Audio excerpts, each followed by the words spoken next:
السلام عليكم ورحمة الله وبركاته. ازيكم يا حبايب قلبي؟ عاملين ايه؟ يا رب تكونوا بخير. النهاردة جايب لكم فيديو جامد جدا هنعرف فيه ازاي نرجع ونشوف الاستوريات القديمة على الانستجرام، وكمان هتتعلموا ازاي تظهروا القصص اللي راحت من زمان بخطوات بسيطة وسهلة.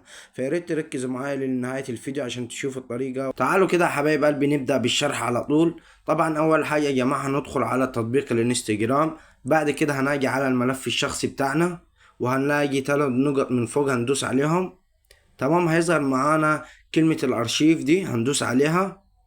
هيظهر معانا من فوق لو هتلاحظوا أرشيف القصص. لو دوسنا كده هيظهر معانا 4 خيارات. مفيش طبعا غير خيارين بس اللي هنستعملهم في الفيديو ده.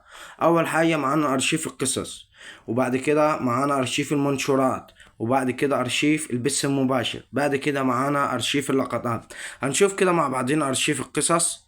شايفين ده كله يا جماعة الأرشيف اللي نزلت على برنامج الانستجرام. ده كلها الأرشيفات من أول ما استخدمت الانستجرام. وهندخل على المنشورات.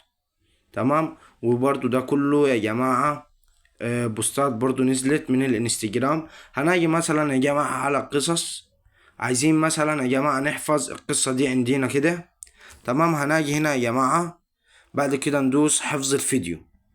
هنلاقيها تلقائي نزلت عندنا على المعرض. هنجي مثلا على المنشورات.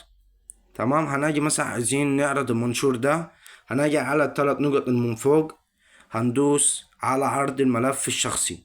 تمام، بسهولة كده يا جماعة هيتعرض على الملف الشخصي بتاعنا. وطبعا يا جماعة لو عايزين تفعلوا الخيار ده هتيجي على ال3 نقط من فوق، بعد كده هنجي على كلمة الإعدادات، بعد كده هنفعل الخيار ده وطبعا تلقائيا هيتفعل معنا.